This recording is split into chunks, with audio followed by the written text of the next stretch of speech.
Hey everybody, as you can see, our yard is a mess. We got all these limbs everywhere, but I'm going to be turning this right here into a mulcher. So what I'm going to do is I'm going to have this lawnmower kind of up high, maybe with that railroad tie there, maybe stick some boards or something and have this lawnmower mounted,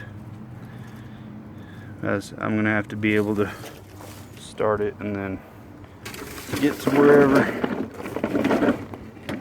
Now I've seen some channels, they drill a hole here